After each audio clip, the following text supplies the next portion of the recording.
the so-called suffering that the jiva is undergoing in the material world, or that he's undergoing in order to nourish and support Krishna's pastimes, is actually a source of delight. The jiva's desire for independence has caused him to abandon the pleasure of serving Krishna and instead accept suffering in Maya. It's the jiva's choice. It's his independence.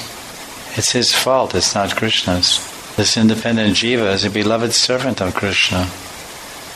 But Krishna is compassionate towards him. So seeing the misfortune and how he's misused his independence and is now suffering due to his attachment of Maya, Krishna chases after the jiva.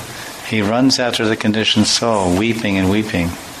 And he comes to this material world and appears before the conditioned soul to deliver him. This is Krishna's pastime. His preaching lila, his preaching pastime. Krishna's heart melting with mercy for his jivas, he manifests his achintya lila in the material world,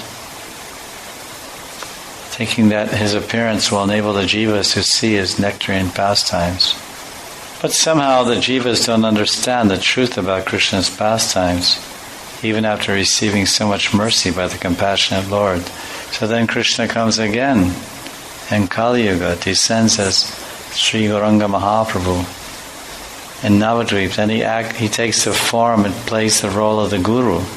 He personally describes the process of chanting his own name and form, qualities and pastimes.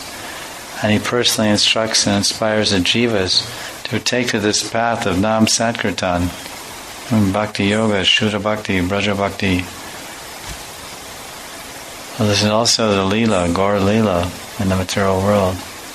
He personally inspires the jivas to take to this path by practicing it himself and showing everyone.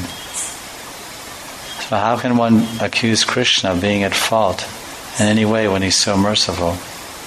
Krishna is so merciful, his mercy is unlimited, but our fortune is lamentable.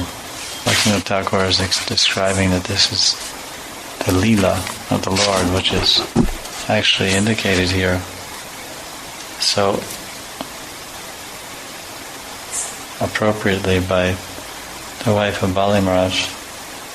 O my Lord, you have created the entire universe for the enjoyment of your personal pastimes. This material world is Leela Bhumi. It's a place of Krishna's pastimes, and we jivas, Tatastha jivas, we are part and parcels of Krishna.